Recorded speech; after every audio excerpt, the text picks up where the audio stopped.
up and move while I was on the call. An order came in. Yeah, I saw All that. right. I'm recording now. That's so, great. All right, I'm recording now. So we're going to kick off our first in the series of our training.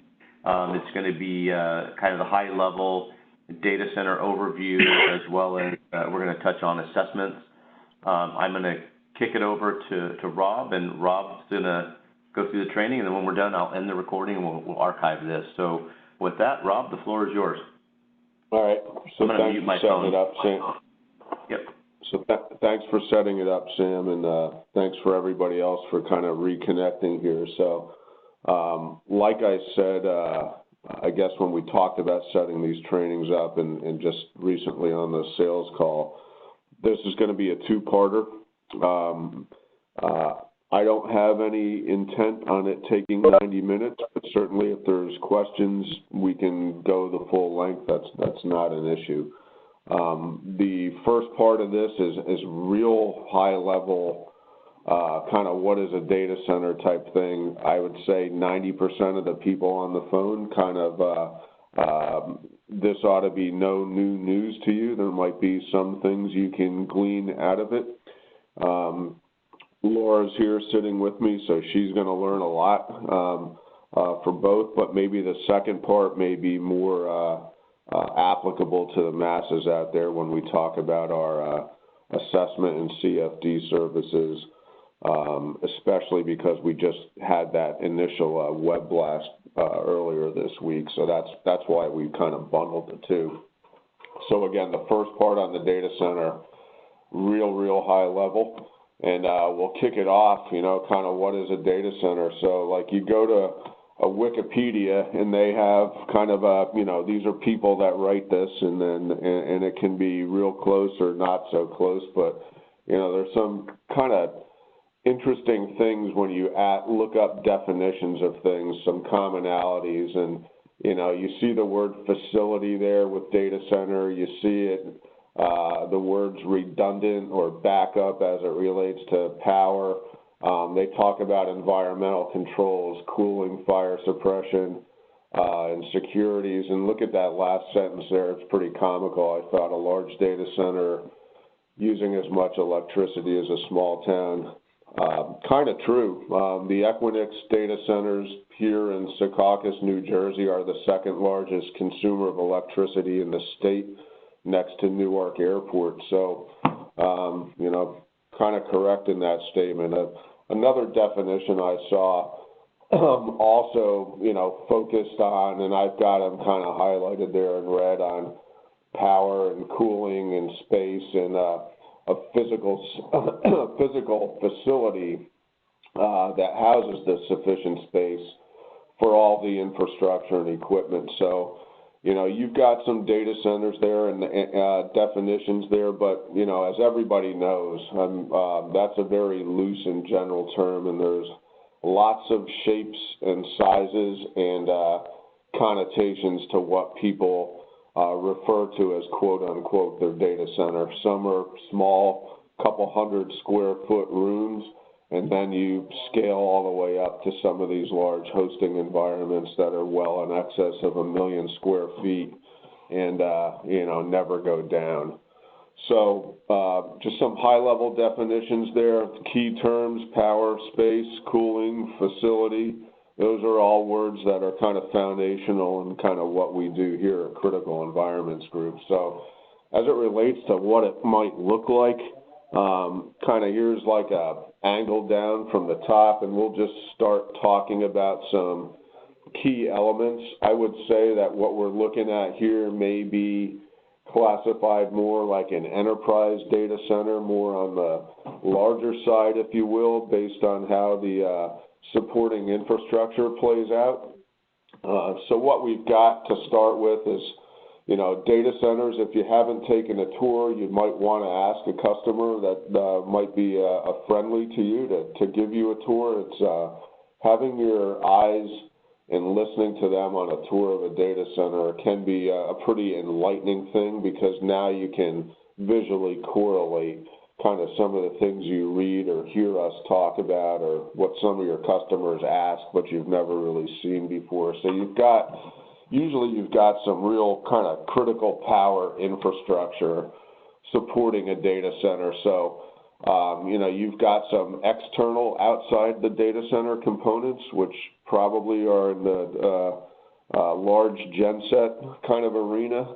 And then if they've ever taken you in the room where they've got their large power kind of switchgear, those are all not real appealing looking to a lot of people. It's a heavy dose of the facilities, and you're certainly not out on a raised floor looking at cabinets and things, but it's all the large kind of military gray looking boxes that have meters and breaker switches on it. This is where all of the main power that's coming into the facility starts its path ultimately to the gear that's in the rack.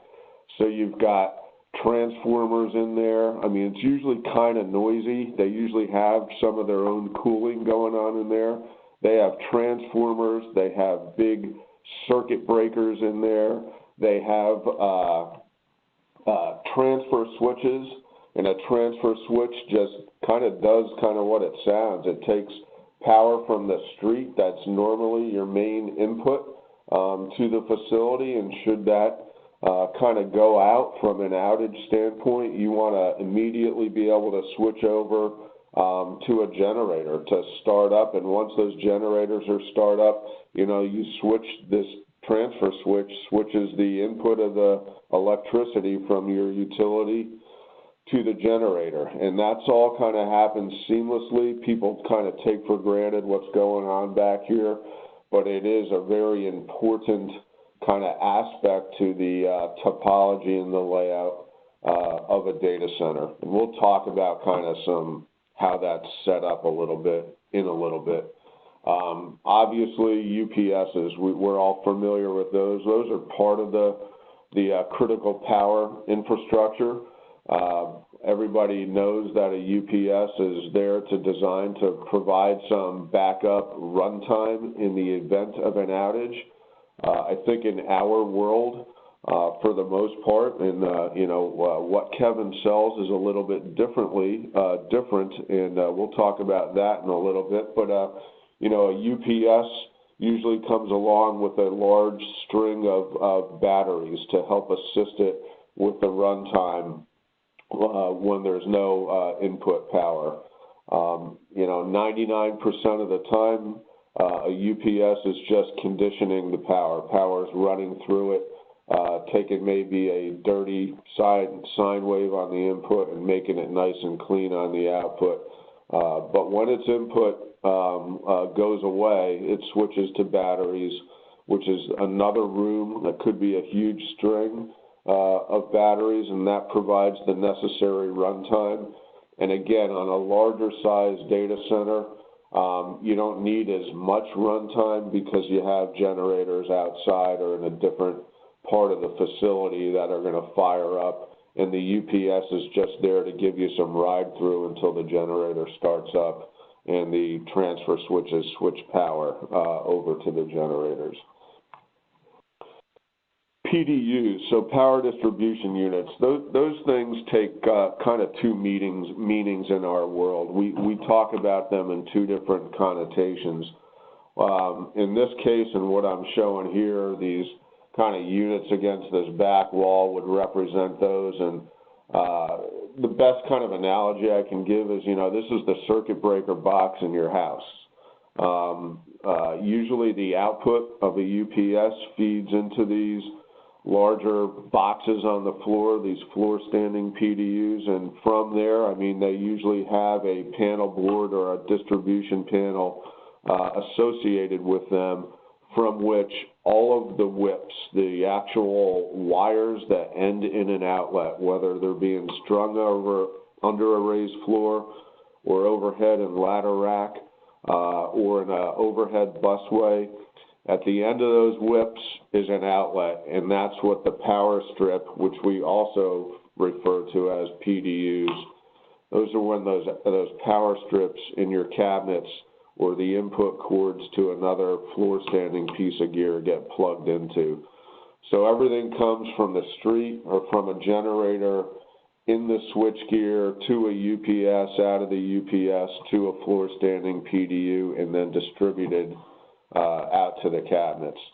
You know, moving more towards the cooling side outside the data center, depending on how the method of cooling, they may have a chilled water plant if they're using chilled water as their main method of cooling. And then there's usually a lot of air handlers or the heat rejection for the AC. So you got central air conditioning in your house. You've got an external unit out there that does all your heat rejection unit. Data center is like that on steroids. And again, we can use our house as another analogy as we're talking more about cooling optimization, because sometimes that resonates with more people. So you've got components on the power and cooling side that in generators, chiller plants, and external heat rejection that are all typically outside the data center. You could have in-row cooling in a data center. In-row cooling is used a lot of times in efficient modular or pod-based designs or contained aisles. Some people use in-row cooling to supplement perimeter cooling. And what I mean by perimeter cooling, these are the large crack and crawl units that we typically refer to in the world of a Liebert unit. People refer to their air conditioning as Liebert units, right? So, and there are a variety of manufacturers. The Liebert brand is typically dominant in at least the quantity of them that you see out there. So perimeter air conditioning units are just that. They're located around the perimeter of a data center, either inside the data center or just on the other side of a wall in what they'll call a mechanical corridor. And they're designed to push air. If it's a pressurized raised floor, they push a lot of velocity air and build up pressure under that floor. And the cold air comes out of perforated tiles where you need it to cool your equipment, or that air conditioner can be designed to duct the cold air to where it's needed through overhead ducting, especially if it's a data center that's designed with a slab floor as compared to a raised floor. Now we get into some things that are actually on the floor in the data center that might be a little bit more familiar to the masses on this call, in the forms of racks and cabinets and the power strips that go in the racks, sensors and other types of monitoring appliances that are either stored and mounted in the racks or tethered to an appliance and installed or mounted in various areas of the data center, depending on what type of monitoring you might be doing. A lot of times it's popular for temperature, humidity. You also kind of have access control aspects of security in the data center. Obviously, to get in and out, that's one level of access control. Access control can also mean how you get into a cabinet, whether you're just unlocking the cabinet with a common key, whether you're spinning a three-wheel kind of combination lock, whether you've got an electronic system where the card you use to badge into the data center allows you access to the cabinet, or nowadays you'll find some real requirements for what they call dual authentication, and sometimes biometrics come into play depending on the sensitivity of the site. The last kind of connotation to access and control can mean how people administer and the gear, the servers, the network gear that may be housed in the cabinet. So you have the KVM and serial and all of what's called the out-of-band access and control management. These are the network administrators and IT administrators who have to, fix what's going on or change some things on a server remotely. If something blue screens, can they get to the BIOS and restart it? And that's also referred to as access and control. Getting back into the data center now, you've got efficient data centers. Everybody knows we talk about containment projects. You hear me mention some of those on sales calls, and it could be cold aisle containment or hot aisle containment. You can see a contained aisle here. There's a roof in between this aisle, and there's some doors on the end of an aisle in this picture.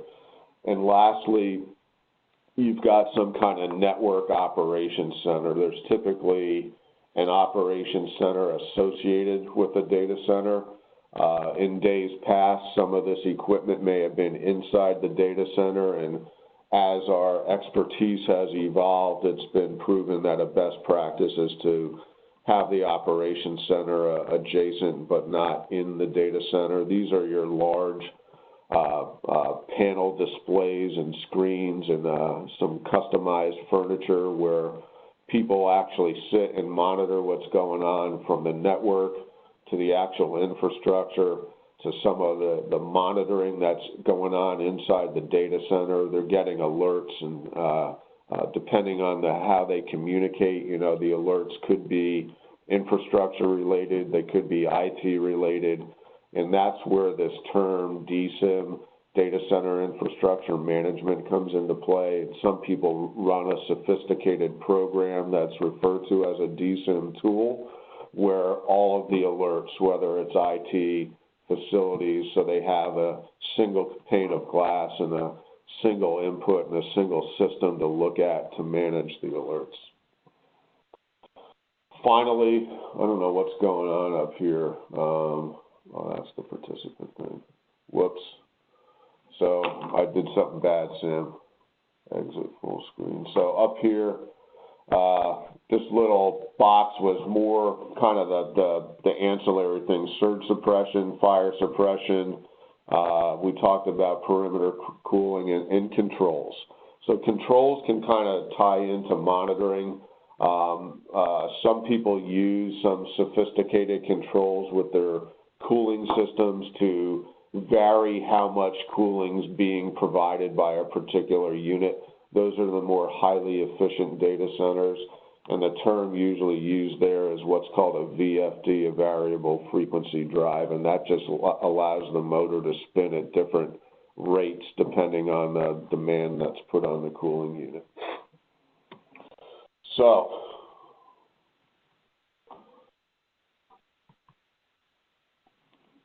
not all data centers are the same. So there's in our market, in our world, people like to refer to elements of standardization as it relates to all aspects of the data center. And we've had an industry, there's a variety of industry groups, and there was a group that's been around for quite some time called the Uptime Institute. They're now known as the 451 Group. And they came out years ago with a methodology to classify the resiliency or the availability kind of aspects of a data center, and they came out with a tier level standard of which they classified data centers into one of four categories based on kind of levels of availability, how much uptime they need to have, how much levels of redundancy they have in their infrastructure, and they went from tier 1 to tier 4. And here's tier 1 and tier 2. Basic site infrastructure, and you'll see as I'm about to start talking, I mean, you'll hear of the terms. I have a one-end data center, or I have N+1 on my UPSs, or I have a two-end design. So a lot of people may just nod their heads when people are talking about that. But what that means is just N equals what you need to run your data center. So a basic site infrastructure is a single N. It's a single UPS. It may be a single generator. There's no redundant distribution. There's no two utility paths. There's no redundancy. So it's kind of vulnerable to downtime. and you'll see them correlate the amount of downtime associated with a tier level, and that will decrease as the tiers go up. So like you can see here, with the tier 1, 28, almost 29 hours, so it's 99.67 available percent. And you'd say, 99.6, boy, if I got that on every grade in college, I would have graduated, magna cum laude. But it's, the data center, 28 hours of downtime is a lot of downtime. If you talk to your customers, I mean, that could be career limiting for some of those guys if they had that. So people in our world typically don't run tier 1 data centers. You're usually starting in the tier 2 and tier 3 range. And if you can see now in like tier 2, they talk about N+1 site infrastructure. Now we're talking about a level of redundancy. If I need one UPS to back up and run my load, I'm going to have an extra one. I'm going to have something to fail over to that if my UPS goes down or I need to take it down for maintenance. That would apply to other aspects of the infrastructure as well.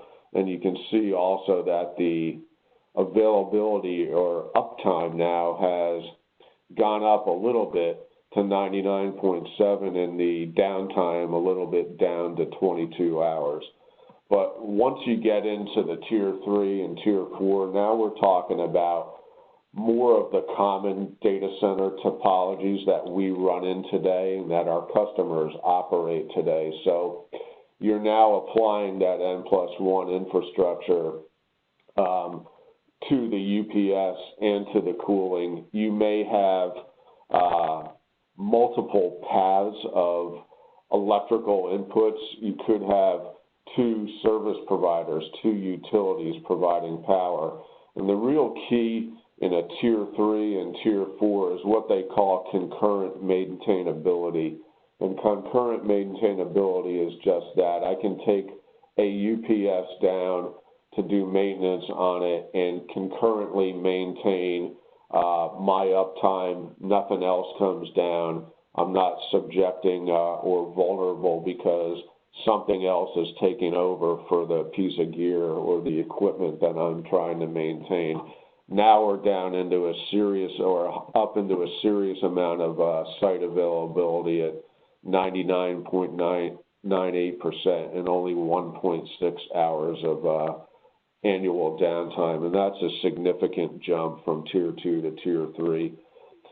There's not a whole lot of, we've run into a few. I'm not saying that they're few and far in between, but true tier 4 data centers that are designed to tier 4, now we're talking not just N+1, now we're talking about 2N. That means you've got running at the same time twice as much really infrastructure that you need. So there is no element of failure or vulnerability in your data center. You're down to 0.8 hours and 4 nines of availability. So these data centers do not go down. They're highly resilient.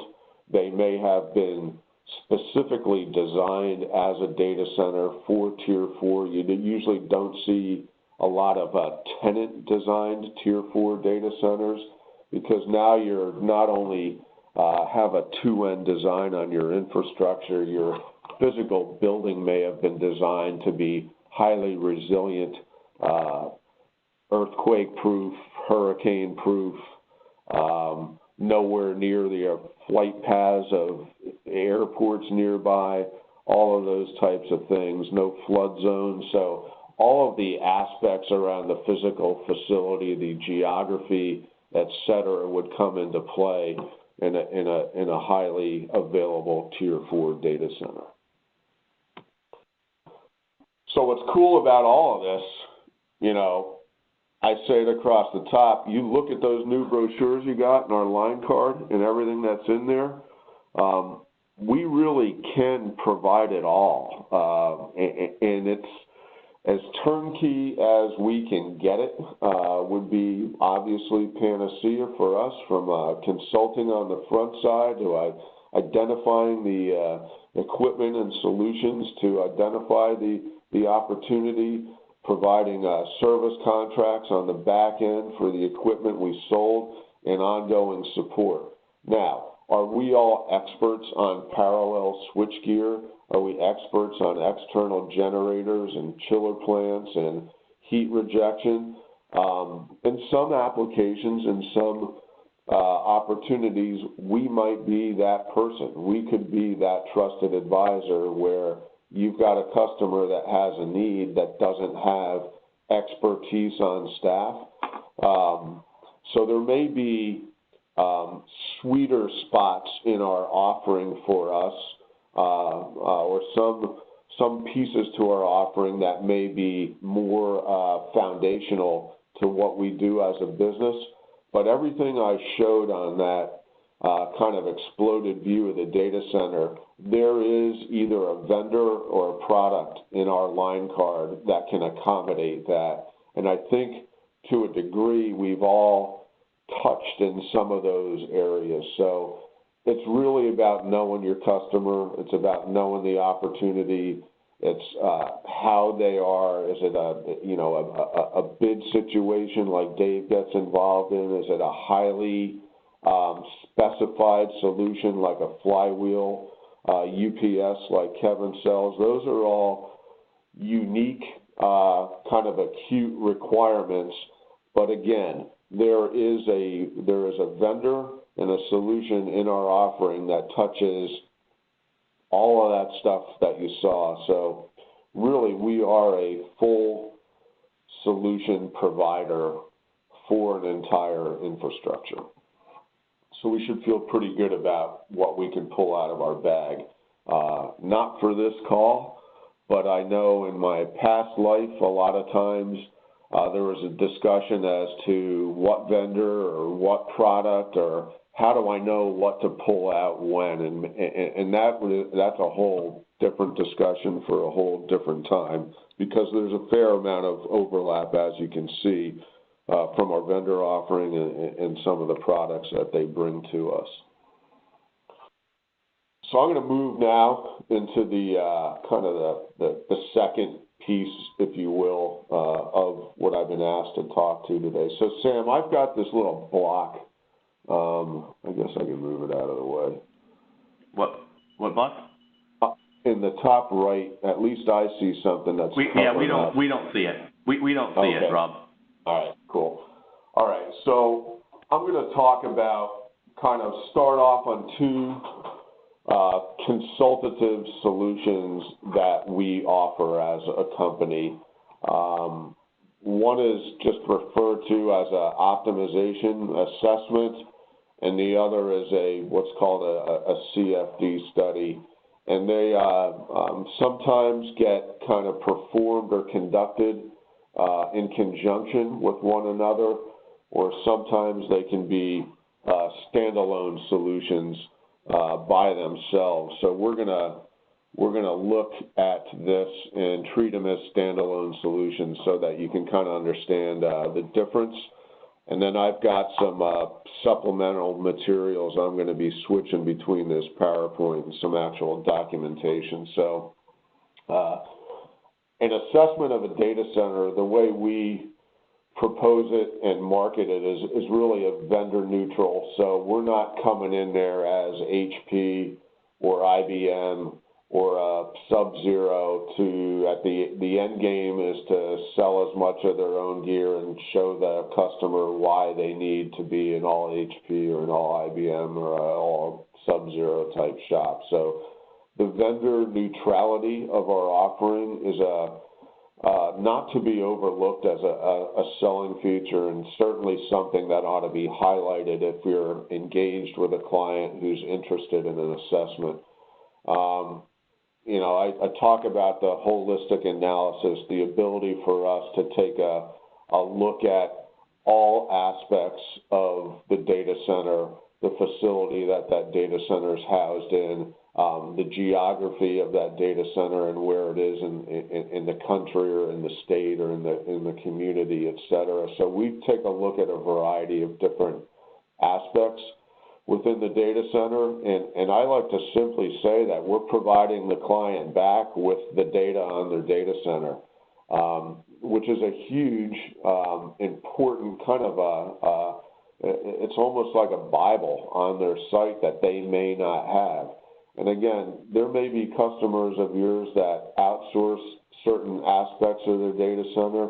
They may not have full-time facilities people, or certainly their staffs have been reduced where people wear so many hats that they don't have time to really kind of quantify kind of what's going on, again, from this holistic manner. So that's where our work product is most valuable to them. A lot of the people that engage us on assessment opportunities have some type of constraint. And again, back to those definitions of the data center where you had power, space, and cooling, the constraints are usually in one of those three buckets. They're trying to add more capacity into a given space, and they're concerned that their UPS or cooling systems may be at capacity or be taxed, and they're not able to scale. They may be looking to bring product back from a co-location and bring it back into their own data center, and they may not have or feel they have adequate space to do it. So there's usually constraints around power, space, and cooling that they can't get their arms around. They don't know what's identifying the root cause of the constraint, and then what are the available steps or options to remediate it. And all of those things are identified and recommended as a result of this type of engagement. So we use a lot of best practices, industry recognized best practices as we conduct our work. And again, capturing the data on the data center and reporting it back in a variety of means to the client is part of our deliverables. So the deliverables typically for an assessment product, there's a detailed report, a recommendation summary, and an executive kind of closeout presentation, which is the boiled down cliff notes, highlights that are usually delivered to the client either on site in a conference room, or usually you get the attention of C-level and director level folks, especially if you've been engaged more kind of intimately from an operations or facility management perspective. Now their bosses, or where the IT and facilities kind of hierarchy kind of come together, those guys and ladies are usually very interested in kind of understanding the results of the assessment. We've conducted projects, and again, there may be motives involved at the end user associated with these as well. There may be a guy saying, hey, my boss thinks we can put 200 more kilowatts of load in here, and I think we can only do half of it, and I need someone else to validate for me, to help me recommend that we relocate our facility to a co-location that has the capacity for us. Or, you know, my boss thinks we need to knock down a wall and expand this facility and do some bricks and mortar. I think if we can optimize what we have, we might be able to do it inside the space we have now, but I need some help improving that. This type of product, this type of assessment engagement works very well in those types of arrangements where there's some kind of motive and they just need some help kind of proving it out. So I got to get back here. And, well, actually, we'll move to the CFD. I'll show you the documents in a bit. So a CFD, what are they? So we did the what is it on the assessment. Here it is, what is it on a CFD? CFD, technical term, computational fluid dynamics study. That's a mouthful for sure. You know, and that's a very kind of technical term for modeling the airflow things you can't see in a data center. And it requires the use of very sophisticated software products to do this, along with a lot of kind of sampling and measurements going on inside the data center. So there's a handful of kind of recognized CFD software tools out there that are used in these data center environments. And we use a tool called Six Sigma by a company called Future Facilities.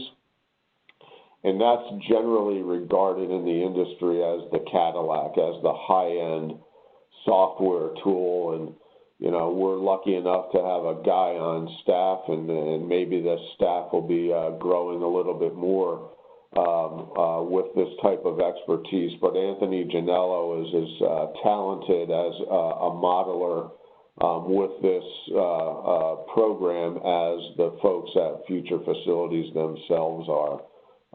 He is indeed an airflow expert. We're lucky to have a guy like that on staff, and he is primarily the project manager assigned to these types of engagements for us. So again, this is how we look at identifying the airflow patterns in a data center, and this really helps us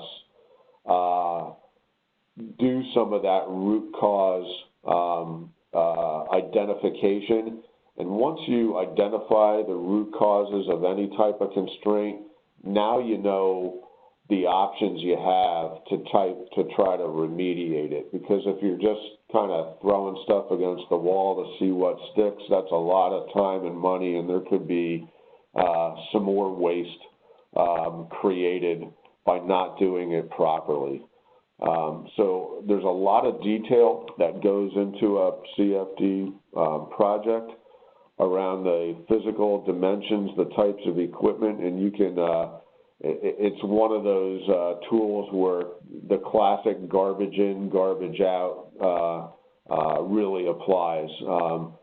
So not all CFDs are the same. Not all work products from who we might be competing with are the same. There's a lot of apples and oranges, and it's real important to engage us to help you kind of drill down and exploit some of that stuff if we're being competitively compared against someone that may be half our cost. We really need to understand kind of what the customer's requirements are, kind of what we feel in our heads our work product provides, and if there's a gap there, do we take some shortcuts because that's all they need. We have to flush all of that out.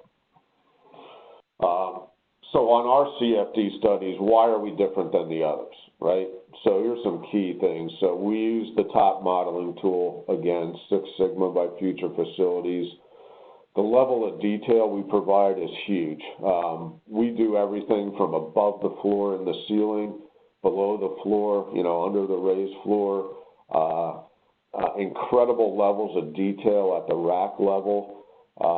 You know, if Anthony was here and I could have him fire up the tool, I mean, you could walk through. It's almost, I think where this is headed is putting the VR goggles on at some point and walking through your own data center virtually through one of these models. But he'll do things where, I mean, he's identifying gear and cabinets. It's not just a six-sided box on a floor that with a heat load assigned to it. I mean, we go to the level of where the equipment's mounted, how it's mounted, is it reverse mounted in the cabinet, where the gaps are, everything, every level of detail, the percentage of airflow, perforation on the doors, all of those things come into play so that the baseline model we create, which is your current state of your data center, is as close to being as 100% accurate to reality as possible. And once you get to that point and you start running these models, that's when you're able to see some of the things that might be affecting or creating the constraints. We also use CFD to do failure analyses. In this picture that you'll see here, you can see some perimeter air conditioning units. And the ones with these X's on them we've actually shut them down. So we can simulate some behavior if we turn off an air conditioner. So a lot of data centers have a lot more cooling capacity, a lot more air conditioning than they have load to cool.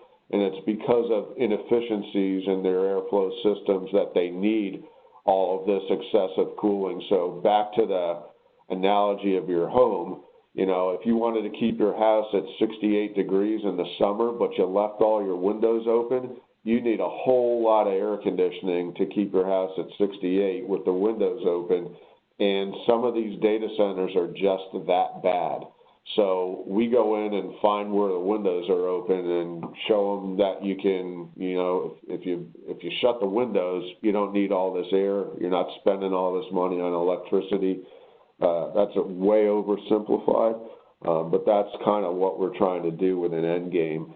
We're also able to show that we can add levels of redundancy to a cooling infrastructure. So if they are overcooled, you can shut some of these units off, maybe put in containment, maybe change the orientation of some cabinets, maybe do blanking panels and sealing gaps in the floor, all of the above, to help make the data center more efficiently. That allows you to turn off air conditioners. That saves you energy, and they're there then for failover should you need to take another unit down or something happens to it. You've got a backup unit in place that you previously may not have had. So we use a lot of best practices foundationally in how we go about this craft, and we also can use it as a benchmarking tool around capacity planning, testing out containment design, and showing the customer at the end of the day some real optimization models that we can then work to them as sales of equipment and services. So other competitors may stop at the modeling the airflow at the baseline and not get into the levels of granularity that we do. And sometimes our levels of granularity may not be needed. So that's, again, why we need to kind of flush this out on the front side when we're consulting with the customer about the possibility of engaging one of these projects. Why do we offer these services? So we just talked about what they are and why we're a little bit different, but why we offer them. Everybody who's a top successful sales guy wants to be the trusted advisor to our customers. And the fact that we sell in a more consultative manner, these types of tools and having these types of consulting services help us kind of get to that trusted advisor. I can tell you that, more than half of the customers we've done assessments for or CFD models have come back to us in a variety of different formats, either to take the necessary next steps or to even engage us and ask us about things that may be outside of our realm of expertise. I mean, you do kind of go up a notch on the trusted advisor kind of hierarchy if we're conducting these types of engagements.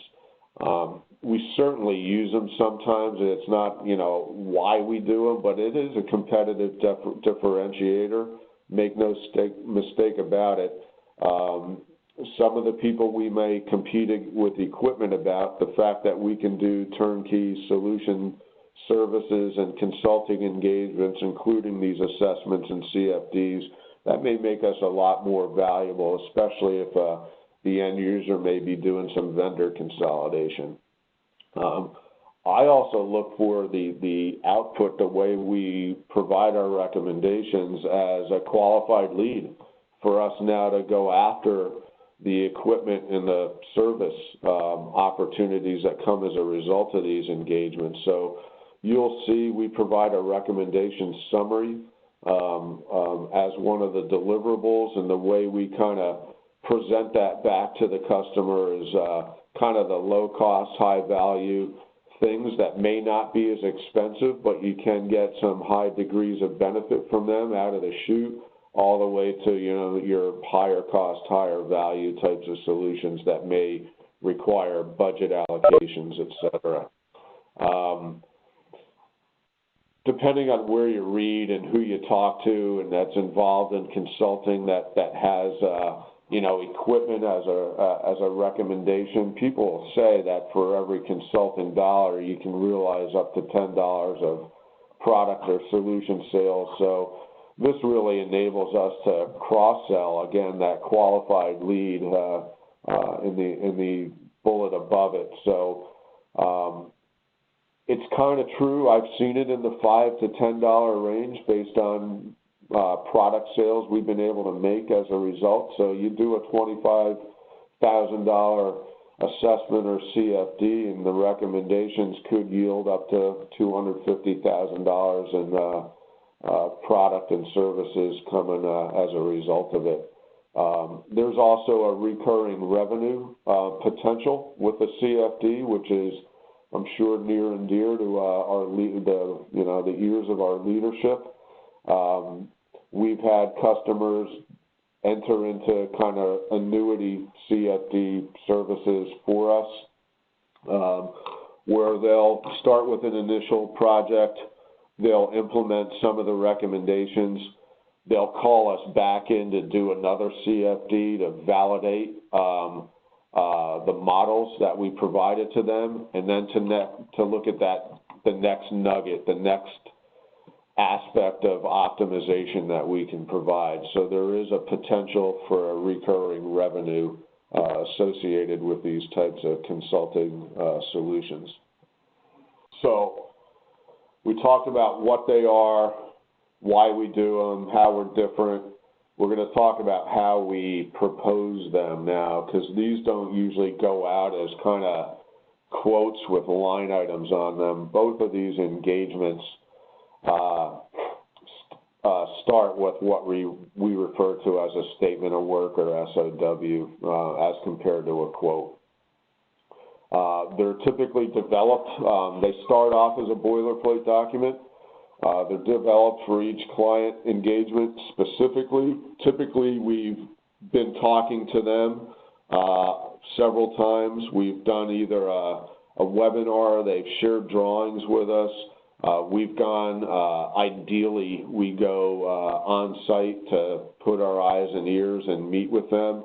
And if not, there is a small Excel file I send out that's got, you know, some quick, dirty, and down and dirty stats about the data center that we need to kind of get back from the client, which really, if we can't see it and can't get a drawing to paint that picture of just how big is the facility, what's their infrastructure currently set up as, how many cabinets do they have, where is it at, and that really helps me at least get close to, A, assigning a price to it, and B, assigning a duration to how long it's going to take. So inside the statement of work, we go through an overview of the project. It's a big outline that comes with a customer sign-off at the end. So I've got a picture of one that we just submitted recently, and I'm going to pull it up right now so that you can see it. So it's kind of a professional document. This one's through a consulting group called Navigate, and it's for a healthcare organization in Illinois. We give it there's a table of contents, there's an executive summary, there's some introductory comments, who we're working with at the end user, who the contacts are here at Critical Environments, where the job is, and kind of when it's going to start. Obviously, it's to be determined. We talk to the customer about what they want out of us. I mean, these A through H things here are aspects within the data center that we provide as part of our assessment, and do they want to use the CFD in conjunction with just the pure assessment? I'd say a lot of the assessments we do, CFD is included with it, but they don't necessarily have to be. So we go through further detail explaining A through H, data center layout and design. It's a bullet point kind of format about what the customer will get out of us and kind of what we look for in each of those categories. So, they're all pretty well detailed. Some customers come back after they see this document and go, you know what? I got everything I need on my physical room. I want you guys to pull out whatever amount of time and effort you were going to put into that aspect. Let's strike Section F from the project. So there's sometimes a little back and forth associated with that. But, at the CFD, we talk about kind of how we're going to use the product for their engagement. And this is just added information. And I can send out a generic statement of work, like the boilerplate document we start with before it gets customized for the particular client. There's some generic documents that I can provide to Sam and he can push out to each of you. The other thing in here is kind of our methodology, how we go about the project. The timeline, all of these projects require some on-site time by our team for the data acquisition. Most of the project is done remotely, but the initial kickoff and the data collection is all an on-site time frame. Typically, these engagements from the time we get a sign-off and an order to the time we do the closeout presentation is between 30 and 45 business days. We talk about our staffing. We talk about what the client is responsible for to assist us. They got to provide all the documentation they have to us, whether it's drawings, layout designs, assist us with some of their manufacturers, reps, or other folks that may be key stakeholders. Provide us access to their facilities when we need it. It's, some basic blocking and tackling, but there are client responsibilities for each of these engagements. We talk about the deliverables, what they're going to get from us, and we get into what we're going to charge.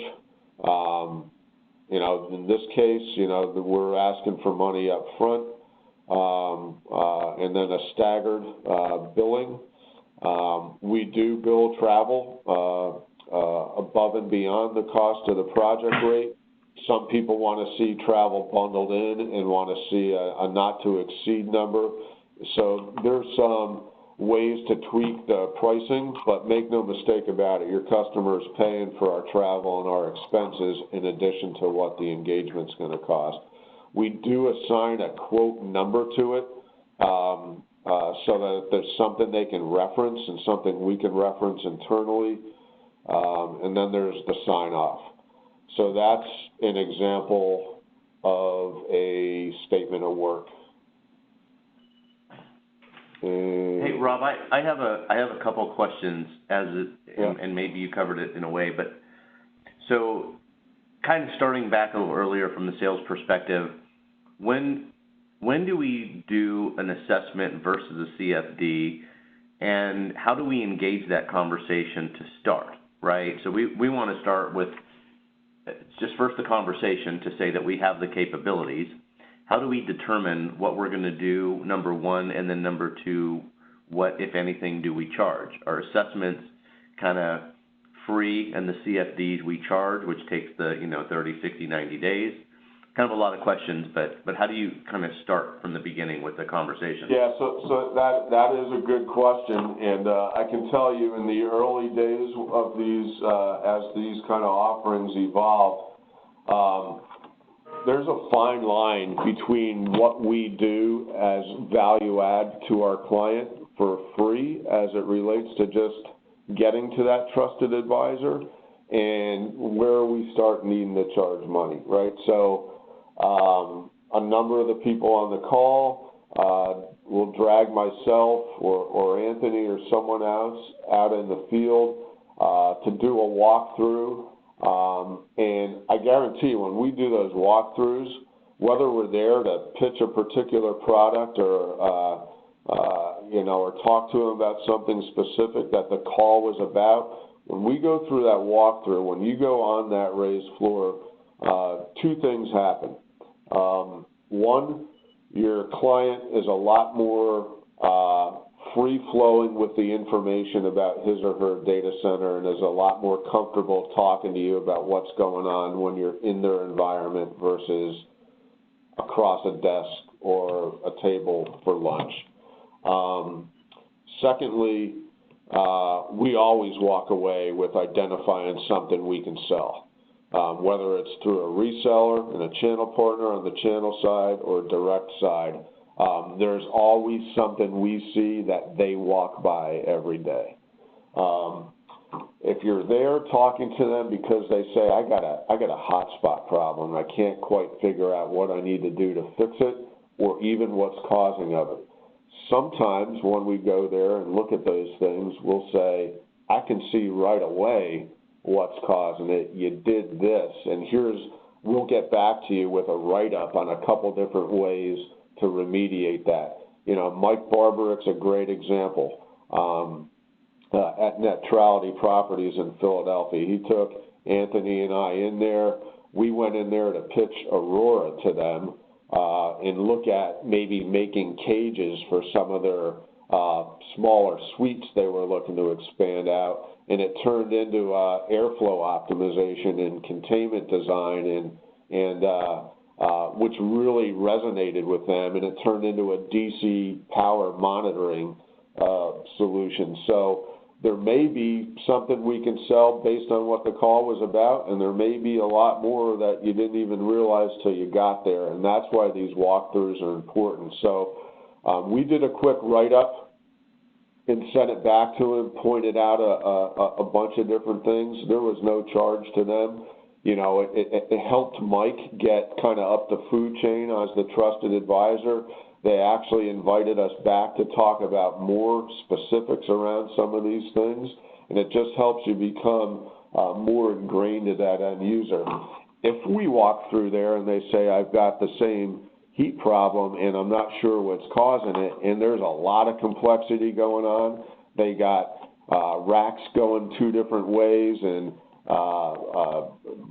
the ceiling drops in a particular area, and they're putting in there's dynamic equipment coming in and out. It may not be intuitive, right? So we may have to figure that out for them, and it's going to take some work. And that's when we say, hey, we can help you, we can get to the bottom of this for you, and we can give you some options to remediate it, but it's going to require an assessment, and if it's an airflow related thing, we're going to talk to you about using our CFD tools to help identify the root causes and then remediate them for you. But it's a paid engagement. So there's a okay. So maybe we start out. So maybe we start out with the assessment conversation, and from there it could turn into a CFD conversation. Yeah, because more times than not, we use CFD in our assessment engagement anyways. I will tell you that the modeling, the solving of these models, when you run the software after you build out the data center, some of them take hours or tens of hours to run, and we use a pretty high-speed computer to do them on. And if they don't give a desired result, like we try hot aisle containment and it didn't yield a huge benefit, we'll throw those models out, and that's solving time wasted. So that's why the CFDs can get a little bit pricey, or the durations can get a little bit longer, because there's a lot you don't see going on behind the scenes. You see the real nice end result. But it all starts with talking with your customer and engaging us from an SE standpoint to assist you with that. That is for sure. Okay, thanks. I don't know. Funny, I've had clients who, want to buy the CFD tool themselves and start, doing this work themselves, modeling and assessing their own data center. But you really need to emphasize that the engineers that CEG has have the expertise of utilizing this tool effectively, and have done it in, hundreds of data centers as opposed to, just installing this software, building a model. Okay, now the model shows you have hotspot issues or shows you have a air vortex underneath the data center floor. Okay, now what do you apply to try to fix that problem? That's really the trick to this CFD modeling, is recognizing the problem when you build the model and then knowing how to optimize it such that you fix the problem with the most effective solution. Well, and let's be clear, the reason we want to start engaging more of these assessments is just that. So we're on a mission to multi-product sell, multi-vendor sell, and get out of the comfort zone of selling just the products we're used to. With these assessments comes recommendations, right? Those recommendations might be things that you haven't sold in the past, but it's going to increase the revenue. So that's the point of doing this. I would be bringing this up with everybody, and even if it's a free assessment, high-level assessment, at the end of the day, we're going to offer a solution where we're carrier agnostic, right? OEM agnostic. So we're going to provide the solution that best fits the customer. And I mean, this is just a great opportunity to open the door to multiple products you might not be familiar with. So that's the underlying goal here for us, right? And obviously, at the end of the day, providing a great service and solution to the customer. So I think to kind of move forward and kind of get close to kind of closing this presentation out, what do the deliverables look like? What's the customer get from us at the end of the day, at the end of engagement? So there's three deliverables. One is the full-blown written report with, all the data on the data center. The report is formatted to follow those kind of A through H that you saw in the scope of work, so it kind of dovetails into it, so the guy can look at it and say, all right, yep, A, he said he was going to do this, here it is in the report. So you get the detailed report. You get a recommendation summary. You kind of see towards the right here. I'm going to show you examples of all three of these, and then the executive presentation is typically provided in a slide deck. So it's either done remotely, like I'm talking to you all now, or we bring this in and put it up on the screen in their conference room, and they have all their stakeholders and hopefully some C and director level folks listening in on this. And really, that's our place to shine after it's done, is delivering the cliff notes and having an open conversation and setting the table for the next steps to start working on the actual solutions, the equipment, the implementation services, the extended warranties, all of that stuff. So let's look at the assessment document first. All right, so this guy, this is generic. I mean, so everybody, this is a hospital in Texas. We say it's an energy company in Philadelphia. This document is almost 80 pages long. So we'll start on page 4 and we'll work our, no, I'm just kidding. Table of contents, again, follows the outline in the statement of work. Typically, we express what we were going to assess in that category, what we found, if there was an issue, and what the recommendation was going to be for each kind of one of these steps. Cruising down here, they get a lot of, well, anything that's, let me back up here. So you'll see aspects of the CFD in some of these steps. Products that we may recommend for the remediation, whether it's under floor, above a ceiling.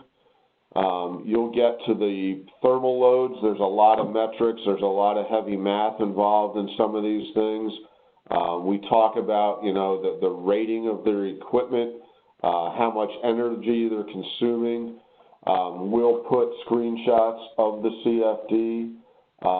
We'll go through all of the rack by rack in the entire data center, what its name is, where it's located.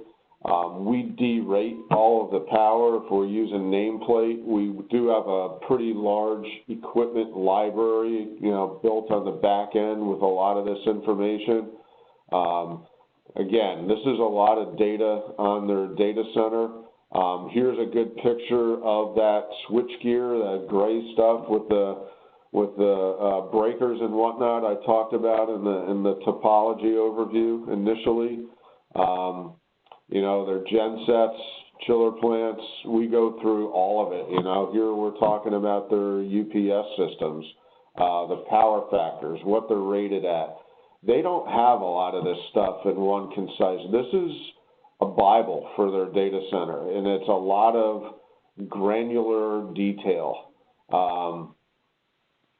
under the raised floor. Is it cluttered? Because they got air that's moving down here. They're pressurizing this floor, and if you're providing barriers and the air can't get to where it's needed, that sometimes causes a problem. We give them kind of single line drawings of how their electrical distribution is working in their data centers. This is all created by us. How their circuits sometimes, this particular customer wanted us to do this. Each rack, the UPS, the PDU, and every circuit and where it's sourced from. So sometimes people pay just to have this done in their data center. So this was a pretty comprehensive assessment engagement for us. You will see we do, here's the coolers on the roof for the heat rejection. We looked at their filtration on their air conditioning units. We do a lot of power consumption. These are manufacturer specs of using a new highly efficient fan system with the VFD. I described that a little earlier to show them where they might be able to increase efficiency if they move to a new Liebert unit with centralized controls called ICOM.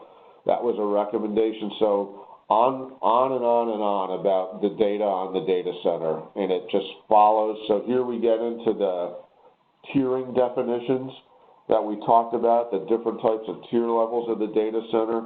We talk about what they are, and then we rate their data center for them. So on the mechanical side, this particular data center came out at a tier 2 on mechanical, but they were only tier 1 on this part of their electrical.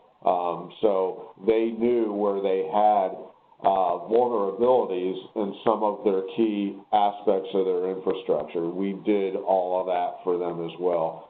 Moving on to the raised floor and the cabinets, we describe it all. So it's a lot of detail, tremendous amount of detail. So if we look too on the recommendation summary document, this is where, again, it follows kind of the methodology of the statement of work and the assessment report, so there's some consistent flow to it. And we'll go through the recommendations we make for each aspect of the data center. So key in here is some stuff like this, right? So we don't talk about your acquisition cost. Especially if there's a reseller involved in this engagement, we talk about what MSRP might be for and ranges for these solutions, so we don't get kind of pigeonholed into anything. Everything's an MSRP, right? So it protects people, but gives the end user kind of a gauge of what they might need to be looking to spend to do some of these different things. So you get a full-blown recommendations summary with that. And then kind of lastly, and more importantly, you get this presentation, this kind of slide deck associated with the engagement. And you know, this particular one is more wordy, I think, on the deck than maybe it meant to be. But I'll tell you what, this hospital in Texas bought new UPSs. They bought new perimeter air conditioning. They bought new high flow perforated airflow tiles from us. They put in they went almost step by step, and it was the reason why I'm using this as the example, because they just hit on every one of these components, and it was a big win. But we talk through this, right? It's not just we're handing them a slide deck like you handed them the written report. This is the Cliff Notes. We boil down key things in the infrastructure, allow this discussion to be very interactive when we provide it. So there's a recommendation summary. There's this executive handoff. A lot of the aspects of again, you can see this one's pretty wordy. We're not kind of going through all the bullet points on every slide, but we're talking about a lot that goes on, like in this case, power distribution infrastructure. So you get the full-blown report, you get the recommendation summary. Those are documents that are delivered, and then you get this executive presentation to kind of tie it all together at the end. So that's kind of what the deliverables look like, and I think that brings us kind of to the end here. So, you know, we're about an hour and 15 minutes into the hour and a half, so maybe it didn't take that long. So I'll stop the recording here.